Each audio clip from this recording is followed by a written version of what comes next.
안녕하세요. 12시 증시타파입니다. 이제 우리 증시를 둘러싸고 있는 외부 환경에서 들려오는 뉴스들, 이에 따라서 이 우리 증시의 내성은 좀 생겼습니다.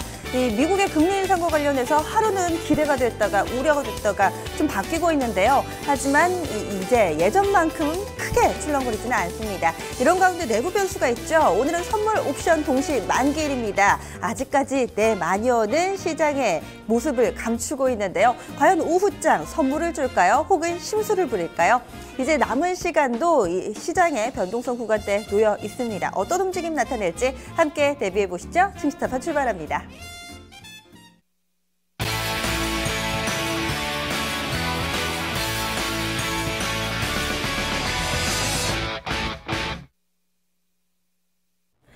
어제 좀 많이 올랐어요. 그리고 또 간밤에 미증시 흐름 보시고 나서 오늘 우리 증시 좀 약간 조정받을 수도 있겠다 하셨던 분들, 오늘 의외의 선전을 보시면서 또 흐뭇해하실 수도 있을 것 같습니다. 양시장이 마이너스로 출발을 했지만 그래도 낙폭을 조금씩 만회해가면서 현재 코스닥 지수는 빨간불이 들어와 있습니다. 물론 아주 미미한 수준이에요. 0.02포인트, 아주 소폭의 상승권이지만 그래도 빨간불을 장중에 볼 수 있다는 것만으로도 뭔가 희망을 발견하게 됩니다. 이런 가운데 또 유가증권 시장도 한 2포인트 정도만 더 올라주면은 상승 전환도 가능하지 않을까라는 생각을 하게 하는데요. 오늘 시장에서는 또 상승과 하락 종목이 거의 절반 정도씩이고요. 지수도 거의 보합권 내에서 움직입니다. 과연 여러분들의 종목은 또 어느 쪽에 움직임을 따르고 있을지 궁금해지는데요. 오늘 시장에서는 또 어떤 종목으로 고민하고 있을지 이 시간에 함께 해결해 보겠고요. 포트폴리오, 어제 저희가 또 굉장한 매매 달인, 우리 시청자분이 제아의 고수셨어요. 또 매수 타이밍이 정말 기가 막힌 포트폴리오를 저희가 받아봤었는데 오늘은 또 어떤 포트를 가지고 고민하고 계실지 이야기를 또 잠시 후에 나눠보도록 하겠습니다. 오늘도 종목 고민 있으신 분들 지금 전화주세요. 325-8200번입니다. 실시간으로 저희가 종목 진단해드리니까요. 지금도 망설이시는 시간에 접수가 좀 미뤄질 수도 있어요. 빨리 수화기 들으셔가지고 종목 진단 신청해 주시면 될 것 같습니다. 포트폴리오 진단 신청도 받고 있습니다. 방송 전후에 언제든지 가능하고요. 02-2128-3388번으로 전화 주셔서 포트폴리오 이 종목 전반적으로 그리고 또 포트의 비중 조절이라든가 이런 부분들, 모자란 부분들까지 저희가 꽉 채워드리겠습니다. 이토마토 홈페이지 들어오셔서 아자아자 게시판에 글 남겨주시면 저희 방송 프로그램 함께 보실 수가 있고요. 종목 진단 신청 외에도 시장과 관련해서 하고 싶으신 말씀 많으시죠? 하소연도 있고요. 수익 내고 있는 종목에 대한 자랑도 있고요. 종목에 대해서 궁금하신 점들 그리고 시장에 나오는 뉴스들 그 무엇이라도 좋습니다. 게시판에 글 올려주시면 제가 또 취합을 해서 여러분들과 함께 또 나눌 수 있는 시간 만들어 보겠습니다. 마지막으로 또 증권통 애플리케이션 모두 다 이 모바일이나 태블릿에 깔아 놓으셨죠? 여기에서 방송 함께 하시고 또 게시판 연동도 있으니까요. 여기에도 또 글을 많이 남겨주시길 바랍니다. 오늘도 또 진단해 주실 분들도 있습니다. 세 분의 전문가와 함께 하는데요. 스튜디오에는 잠시 후 토마토 투자자분 정종현 운용위원님 모실 예정입니다. 종목 진단은 토마토 투자클럽의 최창준 전문가, 메리츠 종금증권 프라임금융센터 양태준 대리 이렇게 세 분과 함께 해보겠습니다. 시장에서는 아마 9월달 들어오면서 계속 이야기를 했었어요. 핵심, 9월의 핵심은 뭐니 해도 FOMC입니다. 이제 FOMC가 일주일 앞으로 다가왔습니다. 다음 주 후반에 진행될 예정이고요. 이렇게 될 경우에는 우리 증시에는 다다음 주 월요일 날 이 부분이 반영이 아무래도 되겠죠. 그 전에 이미 좀 많이 출렁거릴 겁니다. 이미 그 영향권 내에 접어 들어가 있고요. 태풍 불 때랑 비슷한 것 같아요. 태풍이 서서히 가까워 올 때 점차 그 태풍의 영향권 내에 접어들면서 날씨가 좀 짓궂어지잖아요. 아침 저녁에 기온차라든가 갑작스러운 소나기가 왔다가 먹구름이 왔다가 쨍했다가 지금 딱 상황이 그렇습니다. FOMC라는 태풍 과연 우리 증시에는 단비를 내려줄지 혹은 또 한 차례 심수를 부리고 지나갈지 이와 관련해서 의견이 아직까지는 좀 분분합니다. 그리고 또 여기에 대해서 여러 가지 이야기들이 좀 나타나고 있는데요. 여러분들은 이 FOMC에서 또 미국에서는 또 어떤 결정이 나올지, 그리고 또 이에 따라서 우리가 어떻게 대응을 해야 될지 환율 움직임하고 같이 좀 연관지어서 이야기를 해주시면 좋을 것 같고요. 우선은 미국에서는 다음 주에 FOMC가 있고 우리 증시에서는 내일 금통위가 있습니다. 뭐 일각에서는 추가 금리 인하에 대한 기대감도 약간은 좀 있는 것 같은데요. 하지만 아직까지는 금리 동결할 것 같다라는 의견이 좀 더 많은 것 같죠. 뭐 이런저런 얘기들 올려주시면 좋을 것 같습니다. 그럼 첫 번째 종목 진단으로 좀 출발을 해볼게요.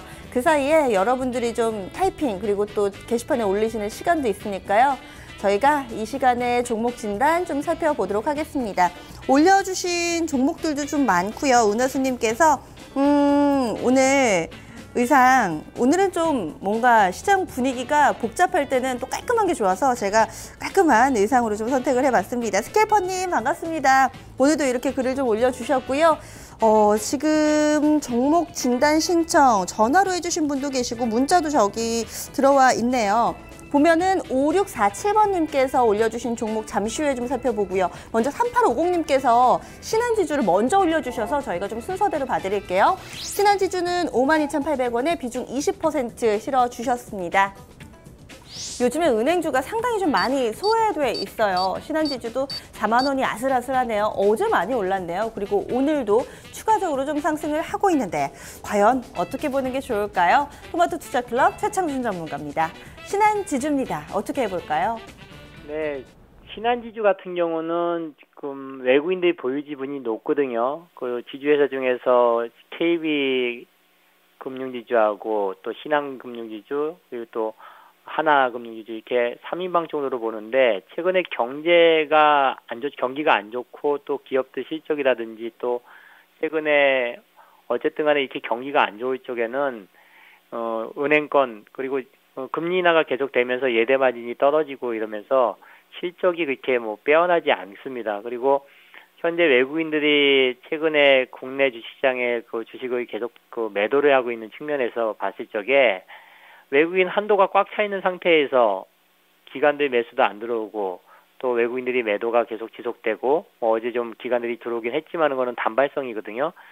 외국인 지분이 65% 그리고 실적도 뭐 크게 움직이지 않는다. 그러면 은행주 같은 경우는 1년에 한 번 정도 매매를 해야 되는 종목이거든요. 지금 현재 상태에도 봤을 적에는 저점이 38,000원대 2중 바닥, 3중 바닥 형성하면서 저점은 나와 있기 때문에 조금 반등을 때까지 기다리셔도 될 것 같습니다. 그래서 저점이 나온 상태인데 목표가는 한 43,000원 정도, 43,000원 정도까지 보유를 하시고 매수가가 뭐 5만 원대 이상 52,800원인데 그때까지 보유하시면 절대 안 됩니다. 지금 만약에 그 경기가 좋아지고 뭐 또 세계 경제가 또 호전되고 이런다 그래도 은행주는 제일 나중에 움직이거든요. 그래서 현재 상태로는 목표가 43,000원 정도 올라왔을 때 비중 축소 매도 의견을 드리겠고요. 그리고 손절 가격은 여기서는 굳이 손절할 가격이 나오지가 않을 것 같습니다. 손절가는 한 38,000원 정도 잡아드리겠지만은 손절 가격까지 하락하지 않는다. 그리고 목표 가격은 43,000원,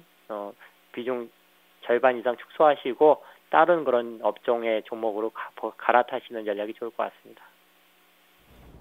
네, 오늘 첫 번째 진단해본 종목 신한지주도 시장이 좀 소외주였는데 오늘 좀 유독 그런 사연이 많이 올라오는 것 같아요. 귀여운 양님께서도 내 종목은 빨갛고 다른 종목은 다 빨갛고 어떻게 이런 일이 있을 수 있나 라고 이야기를 해주셨는데 그렇습니다. 지금 좀 단비가 내리는데 내 종목만, 내 밭만 좀 요리조리 피해가면은 정말 더 비가 아예 안 오는 날보다 더 속이 상한 것 같아요. 지금 두 번째 짚어볼 종목도 사실 시장의 관심에서는 좀 멀어져 있는 자주 이야기되지 않는 종목입니다. 대상홀딩스. 이 종목을 올려주신 분 5647번님이시고요. 24,000원에 비중 10% 남아주셨는데 이 종목은 오늘 사셨나요? 보니까 현재 가격하고 매수가가 좀 비슷한 수준이죠. 어찌 대응을 해봐야 될까요? 최창준 전문가님 의견 주시죠. 이게 대상홀딩스 같은 경우도 보시면은 일단은 지주회사 성격이고요. 그리고 최근에 하는 사업들이 보면 대상, 초록마을, 동서건설 이렇게 자회사들 두고 있는 지주회사인데 실적 측면에서 봤을 적에는 2013년도, 14년도 약간 감소가 됐고 올해 같은 경우도 좀 작년 정도 수준 정도밖에 안 되는 그런 실적을 보이고 있습니다. 그리고 지주회사 성격이기 때문에 자회사들의 그런 실적이 굉장히 중요한데 대표적인 자회사로는 뭐 여러 가지 자회사들이 있는데 상장회사 중에서 뭐 동서건설 그리고 또 비상장회사는 초록마을, 뭐 아그로닉스 여러 가지 자회사 한 7개를 보유하고 있습니다. 그리고 음식료 같은 거를 만드는 대상이라는 그런 기업들의 그 지분도 갖고 있고 한 45% 갖고 있는데 실적이 여기서 호전되지 않기 때문에 주가가 지금 고점 부근에서 지금 박스권의 형태를 보이고 있거든요. 저점은 22,000원, 고점은 한 28,900원 정도. 현재 주가 수준은 24,000원. 이 중간 자리에서 이게 한 박스권으로 따지면 딱 중간 자리거든요. 근데 여기에서 거래량이라든지 아니면 수급이라든지 기업 실적이라든지 이런 게 뒷받침되지 않는 상태이기 때문에 이렇게 외줄타기 하는 것보다는요, 아예 낙폭이 가대해가지고 많이 빠진 종목 중에서 업황과 실적이 좋은데 시장 분위기 때문에 이렇게 같이 동반하락한 종목으로 교체하시는 게 좋습니다. 이 대상홀딩스 같은 경우 최근에 28,000원부터 24,000원까지 하락해서 한 4,000원 정도 하락해서 고점 부근에서 많이 안 빠졌다. 그러니까 좀 안전하기 때문에 강하기 때문에 이 종목을 하겠다. 이거는요. 시장이 만약에 여기서 터닝을 해서 기존에 강했던 종목이 아니라 낙폭과대라든지 시장의 분위기가 완전히 한번 바뀌어버리면은 이런 종목들은 또 소외당하거든요. 그래서 목표 주가 짧게 잡아드리겠습니다. 목표가 25,000원 그리고 손절가 23,000원 투자 의견은 매도 의견을 드리겠습니다.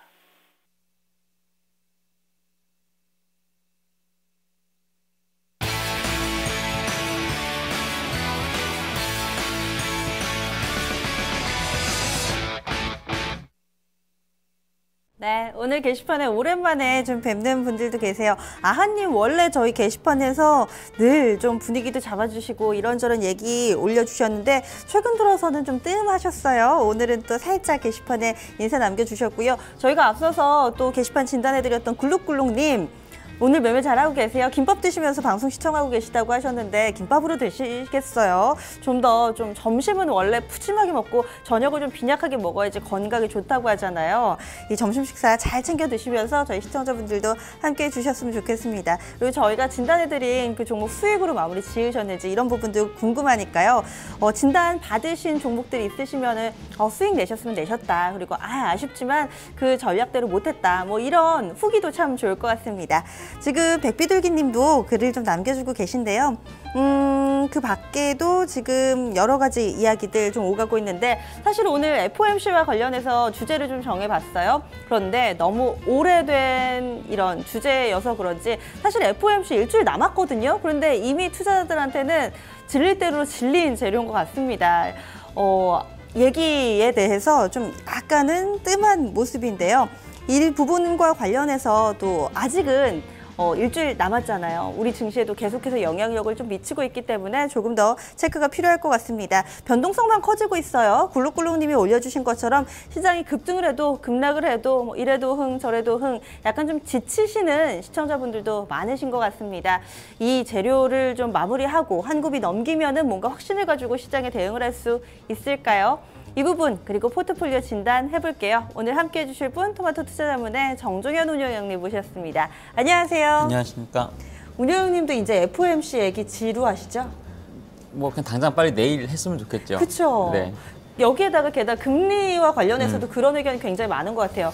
이제는 뭐 이거나 저거나 빨리 뭐든 하고 넘어가자. 뭐 매를 맞더라도 금리 인상하고 넘어가야지. 뭐 9월, 12월 막 질질 끄니까 지겹다 이런 의견들이 대부분인 것 같은데 운영님 좀 어떠세요? 일단은 올리거나 아니면은 이제 12월로 금리 인상 시기를 늦추거나 그거는 이제 차기의 문제고요. FOMC를 통해서 뭔가 확실하게 의견을 내주는 게 가장 좋습니다. 즉 이제 증시가 제일 싫어하는 거는 여러분들께서 잘 아다시피 불확실성이잖아요. 그래서 뭐 지금은 인상하기 전이기 때문에 미증시의 흐름을 보면 뭐 간밤에도 그랬지만 9월에 금리 인상을 하면 뭔가 엄청난 사건이 터질 것 같이 불안해하고 있지만 실상 올리게 되면 일단 결정이 났기 때문에 불확실성의 해소라고 하는 그런 측면에서 받아들일 것이고요. 9월에 인상을 안 하고 뭐 사실 제가 볼 때는 10월이나 9월이나 별 차이가 없어 보이기 때문에 10월 인상은 안 할 것 같아요. 그러니까 만약에 9월에 안 하게 되면 뭐 12월로 갈 텐데 12월에 인상을 하게 되면 아직 시간이 좀 남았으니까 안도성의 상승을 좀 보이긴 하겠죠. 하지만 연말로 가까워가면 가까울수록 다시 금리 인상에 대한 어떤 두려움이 시장 전반에 나타날 수 있기 때문에 제한적인 상승세가 진행될 수 있다 보여집니다. 그래서 결론부터 말씀드리면 일단 빨리 FOMC 열리는 게 제일 좋고요. 첫 번째로선. 두 번째로서는 12월보다는 9월에 인상을 하는 것이 매도 먼저 맞는다라고 하는 측면에서 좋은 흐름이라고 보시는 게 좋을 것 같습니다. 네, 그리고 지금 FOMC는 일주일 남았습니다. 미국 쪽의 금리 결정은 일주일이 남았는데 국내에서는 또 내일이 금통위가 네. 있잖아요. 여기에서 아마 조금이기는 하지만 소수의 의견이 있기는 하지만 추가 금리 인하에 대해서도 요즘에 기사가 좀 쑥쑥 눈에 띄는 것 같거든요. 네. 어떨 것 같으세요, 영향력? 제가 한 10년 이상 한국은행의 결정을 봐온 거에 대한 그 결론은 그렇게 독립성이 뛰어나진 않습니다. 그러니까 예를 들어서 미국이 금리 인상을 앞두고 있는데 우리나라는 경기 상황이 안 좋으니까 금리를 한 번 더 내리자라고 하는 과연 이 용감함을 보여줄 수 있을 것인가? 거의 확률은 전혀 없다고 보거든요. 그러니까 우리나라는 사실 뭐 선진국의 어떤 특히 미국의 정책적인 부분에 있어서의 항상 뒤를 따라갔지 선도해서 움직였던 경우는 거의 없습니다. 그렇게 본다라면은 금리를 추가적으로 인하한다라고 하는 것은 굉장히 힘들다라고 보시는 게 좋겠고요. 특히나 지금은 이제 말씀하셨듯이 미국은 인상을 앞두고 있는 시점에다가 환율이 1,200원대 육박하고 있기 때문에 뭐 이렇게 되면은 분명히 이제 뭐 수출 기업에는 당연히 득이 되고 좋은 현상인 거는 맞긴 하지만 추가적인 상승을 하게 되었을 때 어떤 부담감이 나타날 수 있기 때문에 금리의 어떤 인하 가능성은 상당히 크지 않다라고 좀 보여집니다. 그래서 당장 뭐 금통위에 관련되는 영향력 자체는 증시에는 일단 중립적인 효과로 받아들이는 것이 좋다라고 좀 보여지고요.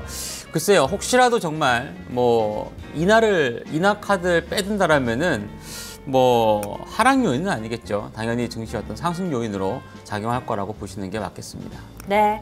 게시판도 의견이 좀 비슷한 것 같습니다. 지금 기온양님께서도 요번에 금리 인하는 안 할 것 같다고 내일 있을 이 한은의 금통위의 결정에 대해서 좀 이야기를 해주고 계신데 제 생각에도 저도 이 금리 인하는 약간 좀 부담스럽지 않을까요? 지금 앞서 말씀해 주신 것처럼 뭐 미국에서는 올린다 뭐 이런저런 얘기가 나오는 가운데 아무리 경제가 좀 어렵지만 또 그런 결단을 내리기에는 약간의 좀 부담도 있고 무리수이다 뭐 이런 평가들이 대부분을 차지하고 있습니다.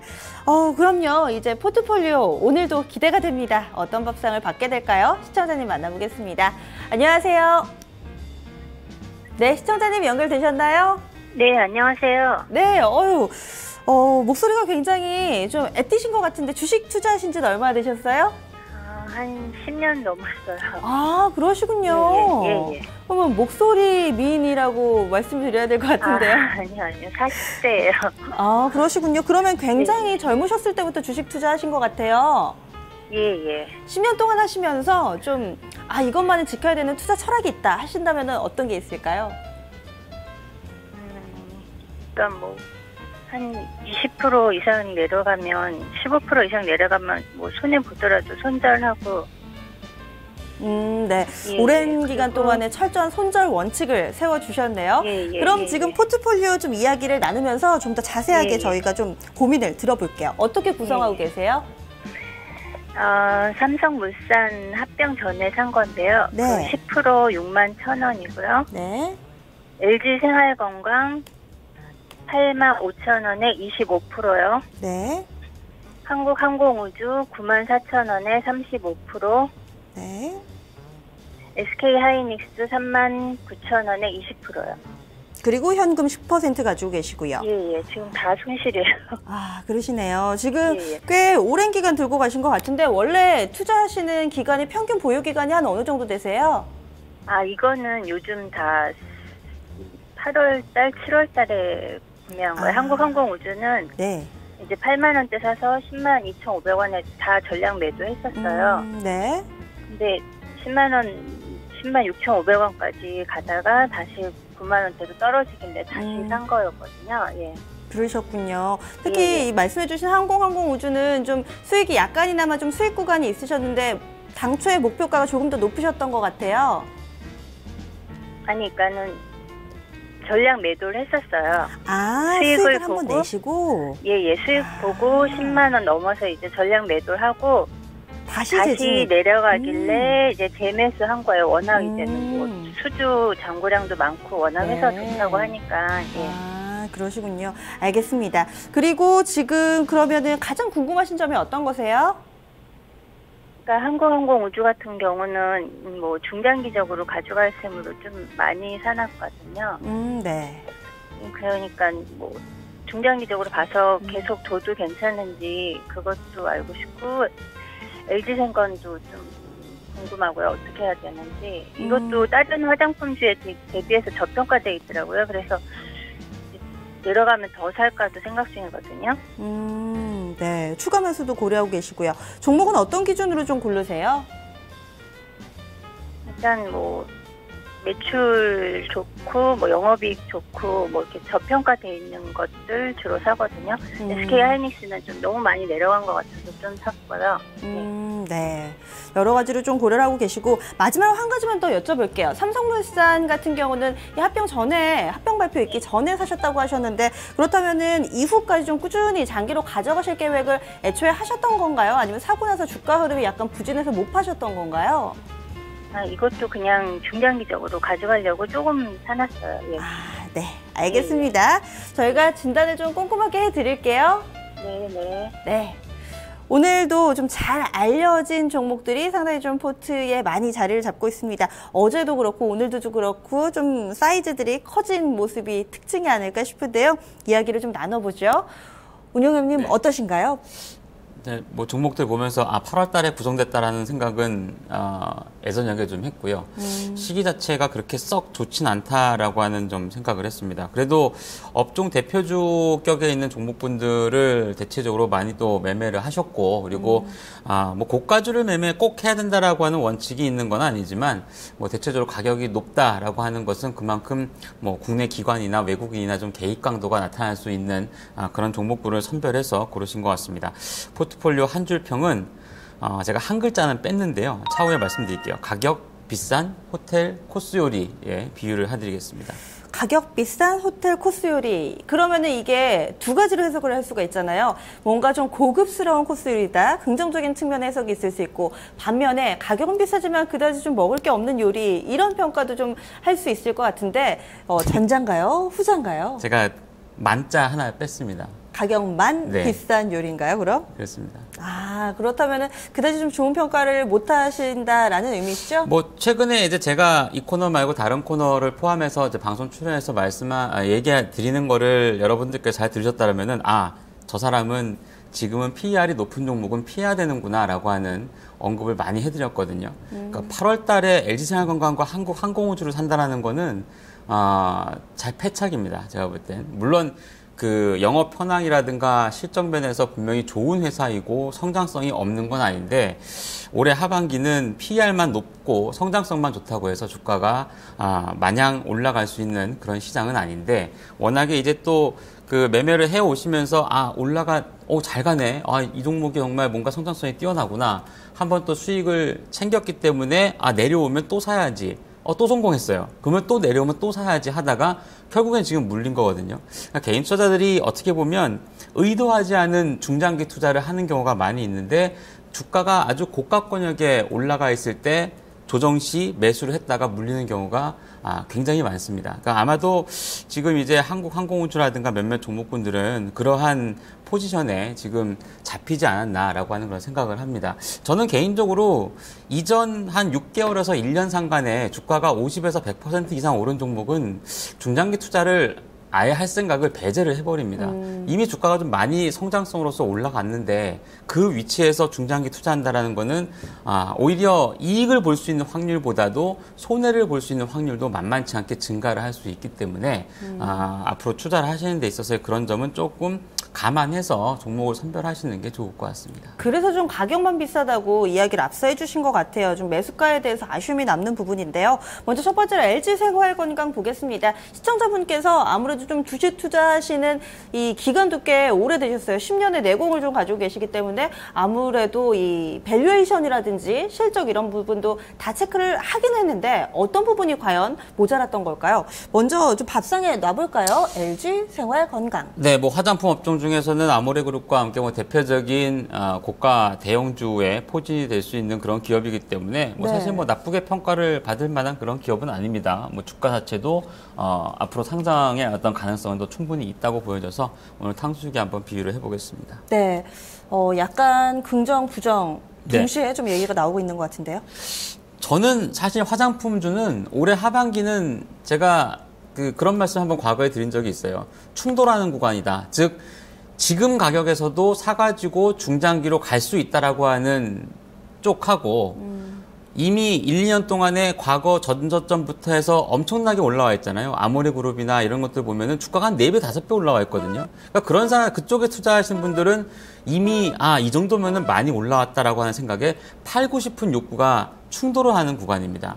여기도 웬만큼 실적에 대한 성장성이 나오지 않으면 주가가 새로운 고가를 치고 올라가기가 굉장히 쉽지는 않을 겁니다. 그래서 생각보다 좀 많이 빠지면 뭐 어제 같은 이제 리바운딩이 좀 세게 나오기도 하지만 생각보다 악재가 있으면 또 영향도 많이 받습니다. 오늘 AVCNC 13%씩 내리는 거를 봤을 땐 LG생활건강 같은 경우도 마찬가지 관점에서 보시면 됩니다. 우리가 메리스가 6월 달에 나왔잖아요. 6월하고 이제 7월 달까지 상당히 영향을 많이 받았고 최근에 이제 메르스 이전에 관광객과 관광객 숫자하고 면세점 매출을 뭐 회복했다라고 하는 기사가 나왔습니다. 그러면 LG생활건강의 과연 3분기 실적이 좋을까라고 갸우뚱을 한번 해봐야 되겠죠. 왜냐하면 7월 달은 분명히 전년 동기, 전월 대비 엉망이 났다는 얘기랑 똑같거든요. 그렇죠. 그리고 네. 8월 달도 사실 장담할 수 없는 그런 수치입니다. 그렇다면은 대체적으로 화장품 업체군들이 왜 대부분 다 매수 의견을 내고 여전히 좋다라고 하게 되냐면 3분기만 안 좋고 4분기는 회복할 거니까. 하지만 지금으로서는 당장에 다음 달에 발표가 될 3분기 실적 발표에 초점이 맞춰질 수밖에 없거든요. 근데 실적은 대체로 생각보다는 부진할 가능성이 높습니다. 아마 주가가 떨어지면 그 다음에 리포트도 그렇게 나올 거예요. 3분기는 일시적 부진이다. 4분기를 기대하자. 이렇게 나올 가능성이 높기 때문에 단기간에 있어서의 어떤 주가 움직임은 그렇게 좋을 거라고 보진 않습니다. 중국의 어떤 화장품 산업이라든가 성장성 이런 것들과 함께 LG생활건강이 또 음료 시장 쪽에서의 어떤 선전이 나오고 있기 때문에 그나마도 3분기 실적이 예상보다 많이 깨지진 않을 거다라고 보여주고 있는데 통체적으로 봤을 때는 업종 자체가 상반기에 고성장에 대한 어떤 후유증을 겪을 수 있다라고 하는 점은 꼭 염두해서 투자를 하시는 게 좋을 것으로 판단이 됩니다. 네, 그러면은 지금 8월 달에 거의 고점 근처에서 사신 것 같은데요. 하지만 또 바닥 대비로는 조금씩 올라서고 네. 있습니다. 거의 가격 전략 어떻게 세울까요? LG생활건강이 다른 화장품 업체에 비해서 2분기 실적이 나쁘지 않았거든요. 네. 그러니까 이유는 말씀드렸다시피 그 음료 시장 쪽에서의 어떤 선전을 바탕으로 해서 올라온 부분이 있습니다. 순수 화장품만 하는 쪽은 아니고 LG생활건강은 생필품 쪽도 굉장히 많기 때문에 그렇게 본다라면은 다른 화장품 업체에 비해서는 나쁘지 않을 것 같아요. 그래도 결국에는 어떤 전체적인 화장품 업종 자체의 그 밸류에이션이 너무 높고 지금 뭐 한 30배씩 되는데 절대 싸다고 생각하시면 안 됩니다. 지금은. 그렇기 때문에 오히려 가격적인 전략에 있어서는 반등시 매도를 드리는 게 맞습니다. 다만 이제 지금은 조금 저점권역에 위치해 있을 정도로 주가가 이미 떨어져 있기 때문에 투자하기는 일단 뭐 보유를 드리겠습니다만 목표 주가는 아주 높게 드리진 않겠습니다. 한 90만 원권역 정도라면은 어느 정도 만족스러운 그런 상승세가 진행이 된다라고 보시는 게 좋겠고요. 아래쪽 방향으로 한 73만 원권역을 손절 가격으로 드리도록 하겠습니다. 화장품주는 그 부분이 의견이 좀 분분한 것 같아요. 성장성에 좀 점수를 많이 주시는 분들은 프리미엄을 적용해서 뭐 퍼 50배, 60배도 가능하다 뭐 이런 얘기 나오고 한편으로는 지금 실적이 확인되지 않았기 때문에 한 20, 30배 정도도 좀 비싸다라는 의견도 있는데요. 일단은 LG생활건강 정종현 운영님은 약간은 조금 보수적으로 좀 반등시 매도 의견 주셨네요. 두 번째로 한국항공우주 보겠습니다. 한 차례 수익을 냈던 종목 두 번째도 가능할까요? 어떤 음식이 될까요? 이쪽도 거의 독점적인 기업이잖아요. 그쵸, 네. 뭐 우리나라에 이제 몇몇 기업들이 이제 항공우주 쪽에 치주하고 있는 업체들이 있긴 합니다만, 뭐 수주량이라든가 이런 걸 봤을 때는 뭐 업종 내에선 가장 독특한 그런 기업이라 보여서 양장피에 비유를 해보도록 하겠습니다. 네, 재매수 하셨대요. 그러니까 항상 이제 상승하는 구간에서 많은 이제 수익도 올리시고 그렇기 때문에 일단 해당 기업에 대해서 또 이제 관심도 있고 이 종목은 내려오면 또 사야지. 물론 이제 한 차례 두 차례 성공하다 보면은 계속 이제 그 관심 갖고 있다가 내려오면 또 사게 되고 하는데 결국에는 어떻게 보면 이제 그 8월달 고가였던 95,000원 수준에서 살짝 이제 물린 그런 상황이다라고 보실 수 있겠습니다. 올해 연초에 제가 해외발 외신에서 봤던 것 중에 그 내용을 이제 잠깐 번역을 해놓은 걸 보고 있다가 연초에 해외 시장에서 가장 많이 올랐던 업종 중에 하나가 항공기 부품 업종이에요. 그러니까 1월, 2월, 3월 달 동안에 한 30~40%가 훌쩍 떠버렸습니다. 왜냐하면 인공위성 쪽에 대한 어떤 성장 가능성이라든가 이런 부분이 워낙에 높게 형성이 되고 우주 산업에 대한 부분은 뭐 우리나라뿐만 아니라 전 세계적으로 봤을 때 글쎄요, 뭐 성수기다 이렇게 볼 수는 없잖아요. 아직은 이제 초창기고 도전하는 그런 산업이라 볼 수 있으니까. 그렇다 보니까 항공기 부품이라든가 인공위성 부품 쪽에 대한 어떤 기대 내지는 관련 산업군에 대한 성장성을 굉장히 높게 평가했습니다. 그 시점이 우리나라의 한국항공우주나 아스트 그리고 소형업체 중에서 뭐 세트랙-I 같은 종목군들이 상승의 어떤 시동을 걸 때가 올해 연초였다라고 볼 수 있겠고, 주가가 이제 상당 부분 많이 올라왔죠. 밸류에이션에 대한 부분은 절대적으로 피해갈 수가 없습니다. 그러니까 시장의 어떤 분위기가 고퍼주들을 좀 피해야겠다라고 하는 의지가 생기게 되면 성장성이 굉장히 높고, 또한 이제 항공기 부품 쪽에서는 사실 항공우주가 거의 독점 기업이기 때문에 우리나라에서는 계속적으로 뭐 수주가 늘어날 수밖에 없고 대접을 계속 받습니다. 하지만 어떻게 보면 전반적인 어떤 고퍼주들에 대한 경계 심리가 있는 쪽에서는 주가가 생각만큼 잘 움직이지 않습니다. PER을 보니까 대략 한 70배 정도가 되는데 주가가 한참 좋았을 시절에는 거의 100배 가까이가 됐습니다. 물론 해당 기업이 영업이익면에서 봤을 때 규모가 엄청나게 나오질 않아요. 왜냐하면 아직은 규모 자체가 크지 않고 앞으로의 성장성과 산업의 어떤 진입 자체가 초기이기 때문인데, 주가가 많이 올라온 상황에서 중장기적인 전략을 가져간다라는 것은 저는 조금 반대를 하는 입장이기 때문에 해당 기업에 대해서도 아주 좋은 의견을 드리기는 좀 힘들 것 같습니다. 네. 한국항공우주, 그러면은 가격 전략은 어떻게 세울까요? 네, 일단 투자 의견은 보유는 드립니다. 이 기업도 주가가 상당 부분 떨어져 있다라고 하는 그런 부분은 감안을 해야 되는데, 다만 상반기와 같은 어떤 상승 추세가 계속 강화될 수 있다라고 하는 쪽에 대해서는 경계를 하시는 게 좋습니다. 목표 주가는 95,000원 드리도록 하겠고요. 손절매 가격은 8만 원으로 제시를 해드리도록 하겠습니다. 뭔가 LG생활건강하고 한국항공우주가 비슷합니다. 지금 차트도 좀 많이 올라가 있는 상황에서 좀 사셨는데 두 종목 모두 다 약간 긍정적인 분석이 있긴 있지만 가격적으로 좀 매수하신 가격이 약간 좀 부담스러워서 좀 가격 전략을 이렇게 세워주신 것 같고요. 하지만 이번에 살펴볼 SK하이닉스는 조금 다릅니다. 저희 시청자분도 좀 많이 빠져서 그래서 매수를 하셨다라고 이야기를 해주셨는데, 하지만 또 바닥을 모르고 내려갔던, 최근에 좀 약세 흐름을 나타냈던 종목이기도 한데요. SK하이닉스는 좀 어디에 놔볼까요? 사실 SK하이닉스가 올해 영업이익이 예상치가 연초에 나왔다시피 한 6조 원 정도가 됐는데, 저는 개인적으로 올해 한 해는 그냥 SK하이닉스는 안 해도 된다라고 하는 입장이라, 뭐 최근에 주가가 이제 조금씩은 올라오고 있는 그런 국면이긴 합니다만, 뭐 기대치를 아주 높게 가져갈 필요는 없다라고 좀 보여집니다. 군만두에 한번 비유를 해보겠습니다. SK하이닉스는 4만 원권 이탈하면서 아마 많은 투자자분들이 실망을 하셨을 거예요. 이 4만 원, 5만 원 선 트레이딩 하신다 뭐 이런 얘기들도 상당히 좀 많이 들었었는데, 확실히 4만 원 선 깨지고 나니까 바닥 없이 힘없이 흘러내리더라고요. 그러니까 연초에 1분기 실적할 때 잘 가만히 보시면 예상대로 영업이익이 한 1조 원대 중반이 딱 나왔거든요.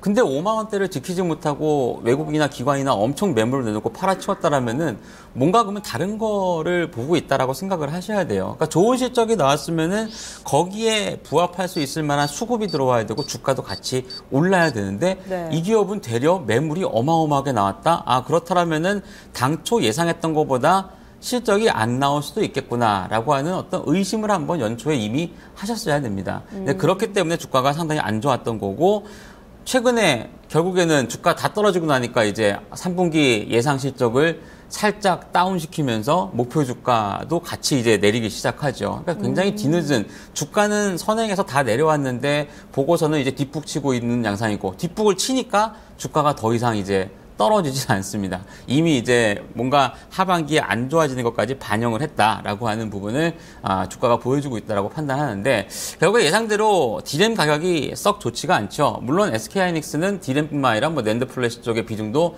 만만치 않게 증가했기 때문에 모바일 디램이라든가 낸드 플래시 쪽에서 뭔가 가격이 올라가고 이익성이 높아지게 되면 당연히 또 좋은 실적이 나올 수밖에 없습니다만 기본적으로 1조 원대 중반은 힘들 것 같고요. 3분기에는 그거보다는 조금 낮게 실적이 나올 것 같습니다. 다만 이제 지금 시장의 어떤 분위기가 밸류에이션 가치가 낮은 기업군 쪽에 자꾸 매기가 몰리고 관심을 갖고 가는 그런 국면이 되고 있는 상황이기 때문에 그것을 감안하면은 지금 가격대에서 추가적으로 더 하락할 수 있을 만한 여지는 개인적으로 봤을 때는 아주 크지 않다라고 좀 보여집니다. 오늘 주가 수준 같은 경우도 한 1% 하락하면 35,000원권역인데 일단은 기술적으로도 그렇고 최근에 수급도 그렇게 매물이 아주 높지 않은 이상 테크니컬한 반등은 조금은 좀 더 나타날 수 있는 가능성이 좀 더 크지 않나라고 좀 보여집니다. 그럼 반등시 매도인가요? 네, 그렇습니다. 가격적으로 봤을 때 아직 여유가 좀 있기 때문에 투자에게는 일단 보유는 드립니다. 목표 주가는 4만 원권을 넘어서는 게 가장 중요하겠죠. 지금 차트에서 보시면 바로 윗선에 61일 평선이 내려오고 있는 게 보이실 거예요. 자, 그 부분을 살짝 돌파하는 흐름이면은 일단은 조금 더 추가 상승 영역이 남아 있다라고 좀 보여져서 목표 주가는 일단 42,000원권을 드리도록 하겠고요. 손절매 가격은 지금은 늦었습니다. 현재 가격대에서 매도하시는 거는 그렇게 큰 실익이 되지 않는다 보여져서 손절 가격은 제시해드리지 않도록 하겠습니다. 네, 알겠습니다. SK하이닉스였습니다. 실적 좋다 얘기가 있었는데도 불구하고 주가가 좀 밀려 내려갔는데 이제는 주가 꺾이고 나니까 실적이 좀 안 좋다 이런 얘기가 좀 나와요. SK하이닉스 반등시 매도였습니다. 마지막 종목 삼성물산입니다. 일단은 제일모직과 삼성물산의 합병으로 인해서 현재 이 삼성물산 현재 그러니까 기업명 삼성물산은 거래 정지가 되어 있습니다. 들고 계신 분들 그럼 앞으로는 어떻게 되는 거지 약간 좀 궁금하실 수도 있고요. 또 주가의 방향성까지 좀 함께 체크를 해드릴게요. 오늘 14일에 기존의 이 삼성물산 주주분들은 신주를 좀 배정을 받게 되고요. 그리고 이 다음 달 15일입니다. 14일날 받고 15일날 이 합병 신주가 다시 상장을 해서 거래를 시작을 하게 되죠. 이럴 때 또 어떻게 대응을 해야 될지 이야기를 좀 나눠볼게요. 삼성물산입니다. 지금 좀 이 종목에 대해서 어떻게 보는 게 좋을까요? 여러 가지 절차들 남아있죠. 일단 6만 원권에 접근한 것 자체는 어마어마한 패착이라고 제가 말씀을 드릴게요. 왜냐하면 그 당시에 이제 해외 쪽 지분을 인수했던 갑자기 제가 그 기업명이 생각이 안 나는데 인수와 연결돼서 막 삼성물산 주가를 인위적으로 띄우네 마네. 엘리엇이요? 예, 엘리엇이죠. 네. 많이 많았었는데 그 당시 제가 말씀을 드렸지만 그런 거 저런 거 다 생각해도 삼성물산 주가가 뛰는 거는 말도 안 된다라고 하는 의견들 많이 드리고 또 이제 경계를 많이 말씀드렸습니다만 일반 투자자들은 그 그림이 굉장히 좋아 보였나 봐요. 일단 그렇게 가지고 아마 당시 제가 알기로 6만 원대 굉장히 매수를 많이 하신 분들이 개인 투자자 입장입니다. 그래서 아마 그때 같이 이제 조금 발을 담그신 것 같은데 말씀하신 것처럼 이제 15일 날 이제 합병 삼성이 출범됩니다. 이제 제일모직이 다시 회사 이름이 삼성물산으로 바뀌게 되죠. 그것도 헷갈려요, 사실. 예. 일단 8월, 9월 들어서 이제 제일모직이 주가가 한번 떴습니다. 그러니까 상승한 이유는 사실 그렇게 제가 볼 때 별거 없는 것 같아요. 그러니까 합병에 대한 또 합병 상장에 대한 기대감으로서 주가가 월 초에 많이 올라섰고 최근은 다시 이제 횡보를 보이는 가운데 16만 원권역에서 이제 큰 방향성을 보이진 않고 있는 그런 모습입니다. 물론 중장기적으로 좋은 그림이 굉장히 많습니다. 현재 이제 바이오 시밀러 시장 쪽에 대한 지분 가치만 해도 5조 원이 넘는다. 그리고 삼성물산의 가치가 또 몇 조고 해가지고 합병 삼성물산은 통합으로 봤을 때 30 몇 조가 돼야 되는 게 맞다. 이렇게 얘기를 많이 합니다만 실상은 사실 또 그러게 분석하는 대로 특히 상승 분석대로 흘러갔던 경우는 거의 없던 것 같습니다. 원론적으로 봤을 때 지금의 제일모직이 사실 현재 주가에 합당할 만한 주가냐라고 본다라면 어마어마하게 비쌉니다. 여기도 PER이 뭐 거의 한 60, 70배 가까이 나올 만한 영업 이익 면에서는 뭐 얼마 되지도 않는데 시총이 지금 막 거의 10조가 넘는 훨씬 더 높은 그런 기업이기 때문에 그런 거로 본다라면은 굉장히 고평가되어 있다. 단지 현재의 주가를 지지해주고 있는 것은 합병 이후에 어떤 지주사의 어떤 전환이라든가 삼성그룹의 그룹 재편에 있어서의 뭔가 핵심적인 역할을 해줄 수 있다라고 하는 것이기 때문에 플러스 알파의 제곱 정도가 제가 볼 땐 붙어 있지 않나라고 하는 그런 생각을 하게 됩니다. 그래서 중장기적으로 어떤 투자를 해나간다라고 한다라면은 합병하는 삼성물산이 지금 이제 건설주들도 대체적으로 좀 저점권역에서 받아놔서 일부 좀 상승하려고 하는 그런 분위기니까 그러한 것을 받아들인다라면은 삼성물산도 조금은 플러스 요인이 될 수 있을 것이고 또한 말씀하셨다시피 바이오 시밀러 쪽에 대한 어떤 투자 비중만 하더라도 나중에 나스닥을 상장을 하고 또 어떤 좋은 그림이 되게 됐을 때에 뭔가 주가의 보탬이 될 수 있는 그림이라면은 아주 길게 봤을 때 최소한 6개월 이상의 어떤 중장기적인 투자를 해나간다라면은 지금의 어떤 합병 삼성물산에 대한 기대감을 가지고 가는 것은 괜찮다고 보여집니다. 단지 신주가 상장이 되고 합병의 출범을 앞둔 시점에서 단기 변동성을 먹겠다라고 하는 전략은 그 누구도 제가 볼 땐 장담하기 힘들 것 같아요. 월초에 이미 상승했던 부분으로서 반영을 했던 것일 수도 있고 항상 뉴스에 팔자라고 하는 심리가 있기 때문에 오히려 합병 신주가 들어온 날 주가가 하락할 수도 있습니다. 그렇게 본다라면은 단기 전략을 가져가지 마시고요. 아예 그냥 큰 그림에서 중장기적인 전략을 가져가시는 것도 좋다고 보여집니다. 네. 그러면 중장기적으로 가격 전략 어떻게 생각하세요? 제일모직에 대한 투자 의견을 드려야 되겠죠. 그쵸. 일단 보유 의견이고요. 목표 주가는 높진 않습니다. 한 19만 원권역 정도를 보시기 바라고 아래쪽 손절매 가격은 15만 원권역으로 제시를 해드리도록 하겠습니다. 네. 마지막 종목은 아마 들고 계신 분들은 관심이 많으셔서 아실 테지만 그렇지 못하신 분들은 헷갈리실 겁니다. 지금 현재 제일모직이 있고요. 그리고 삼성물산, 기존의 삼성물산은 거래 정지가 돼 있는 상황입니다. 이 삼성물산 주주분들은 오늘 14일에 신주를 배정을 받게 되고요. 그리고 그 다음 날 15일 날 합쳐져가지고 이 거래가 다시 시작이 돼서 저희가 현재 제일모직 기준으로 가격 전략을 세워드린다는 점도 체크를 해주시기 바랍니다. 그러면요. 수정 전략을 세워드려야 될 것 같아요. 좀 전반적으로 손실을 보고 계셔가지고요. 어떻게 바꿔볼까요? 고퍼주 쪽에 대한 비중은 계속 줄여나가시는 게 좋습니다. 하반기에는. 그러니까 우리가 이렇게 생각하시면 돼요. 여러분들 어떤 주식 투자를 하시면서 지수가 상승할 걸 아니면 주가가 오를 거를 전망하고 주식 투자를 하시잖아요. 예를 들어서 이번 9월이든 12월이든 어떤 미국의 금리 결정을 앞두고 그것을 결정한 다음에 이머징 마켓의 주가가 상승한다. 한국 증시가 올라간다. 그러면은 고 PER 종목군 중심으로 해서 올라갈 가능성은 거의 없겠죠. 물론 그렇다고 해서 맨날 하락하진 않겠지만 상반기처럼 주도를 하지는 않을 겁니다. 결국에는 그 이외에 오히려 침체가 되었었던 어제의 시장의 움직임을 자세히 보시면 왜 저 PER 종목군들에 대한 메리트가 서서히 부각될 수 있는 타이밍이구나 라고 하는 것을 잘 아실 수 있기 때문에 고퍼주 쪽에 대한 비중 자체가 높다라고 하는 것은 하반기 시장은 그렇게 썩 기대하지 않는다라고 하는 것과 마찬가지라고 보시면 됩니다. 그래서 오히려 지수 상승을 예상하신다라면은 이 비중을 줄여나가시는 게 좋고요. 꼭 조선주라든가 아예 저 최 밑바닥에 있는 종목군을 사시라는 얘기는 아니지만 오히려 자동차를 포함한 IT 대형사라든가 저평가 대형주 쪽에 대한 관심이라든가 비중을 점진적으로 늘려나갈 수 있는 그런 시기다라고 생각을 해보시면 될 것 같고 상반기처럼 고PER주들이 뭔가 주가가 단기간에 막 폭발적으로 상승하는 모습을 워낙에 많이 보셨기 때문에 하반기는 좀 지루하실 거예요. 저 현대차 사서 언제 10% 먹어? 라고 하는 생각을 하실 수도 있지만 이러한 포트폴리오처럼 꼭 비단 이 포트폴리오가 아니라고 해도 PER이 높은 종목군들을 꼭대기에서 사서 손해보시는 것보다는 오히려 안전한 투자처가 될 수 있다는 점도 간과하지 마시고 하반기 전략을 세워보시기 바랍니다. 네, 말씀 고맙습니다. 감사합니다.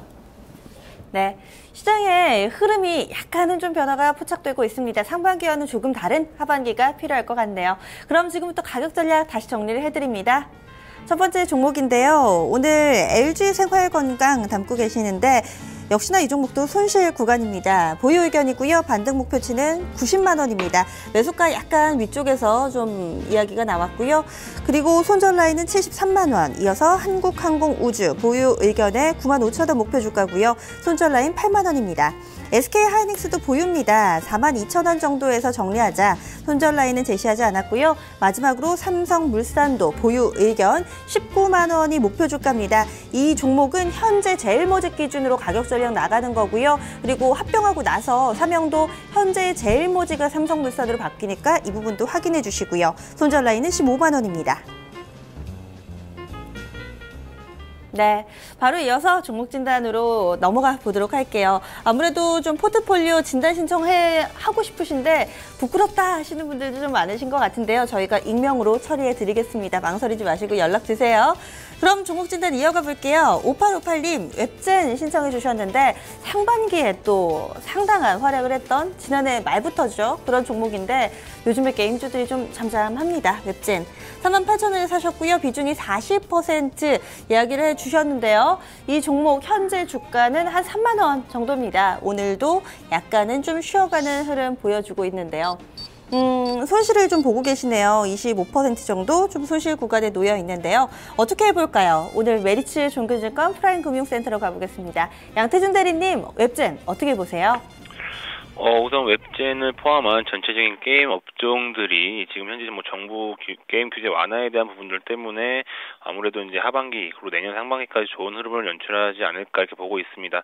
특히 뭐 웹젠 같은 경우는 최근 들어서 지금 어제 같은 장에서도 지금 외국인이라든지 기관들, 특히 뭐 기관들 쪽에서는 지금 3거래일 연속 매수가 들어오고 있고 어제 같은 장에서 외국인이 이제 다시 큰 폭의 매수 전환을 하는 시점에 있어서 이제 상당히 좀 좋은 흐름이 나타날 것으로 보고 있고요. 오늘 같은 장에서도 지금 웹젠 같은 경우는 외국인들의 그런 매수가 어느 정도는 들어오고 있다라고 좀 말씀을 드리고 싶습니다. 그렇기 때문에 뭐 웹젠을 포함한 전체적인 게임 업종들이 전체적인 이런 정부의 그런 규제 완화로 인해서 당분간은 좋은 흐름이 연출될 것으로 보고 있고요.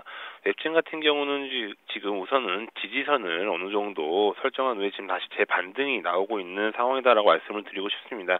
그렇기 때문에 우선 단기간의 급등은 연출될 가능성은 그렇게 크지는 않지만 약간 하반기까지 어느 정도 보유를 하신다면은 좋은 결과가 좀 나올 것 같고요.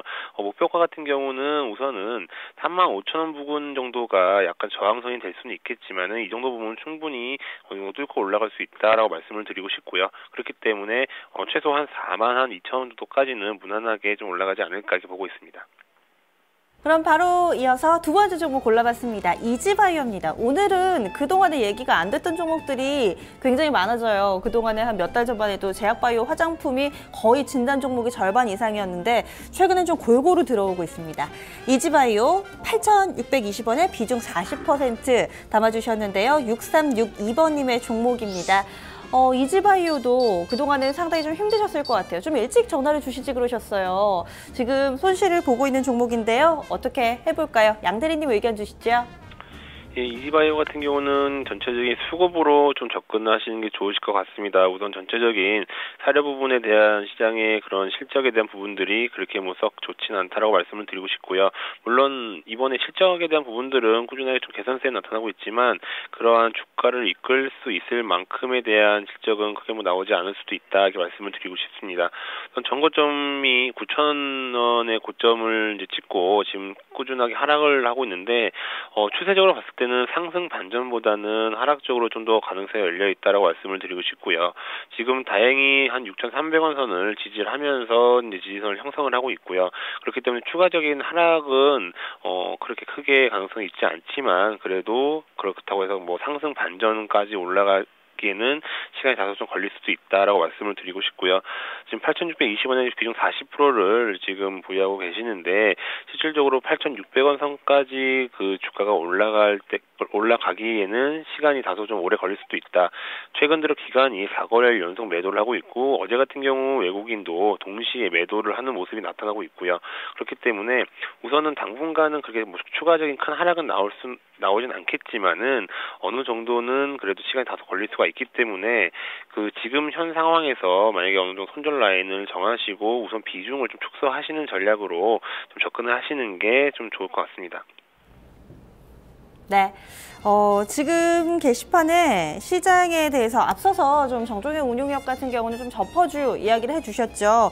저성장 뭐 이런 기조 때문에 지금 종목들 같은 경우도 저포를 봐야 되나 뭐 이런 이야기들 좀 올려주고 계신데요. 그 가운데서 종목도 중간중간에 있네요. 두 번째 종목이 이지바이오였는데 세 번째로 셀바이오텍으로 골라봤습니다. U571님께서 올려주신 종목인데요. 매수하신 가격이 현재가하고 좀 많이 멀지는 않아요. 이 종목 54,800원에 비중 30% 담아주셨는데 현재 손실이기는 한데 앞서 저희가 진단해드렸던 종목들만큼 손실이 크지는 않습니다. 현재 53,000원 부근에서의 좀 움직임 나타내고 있습니다.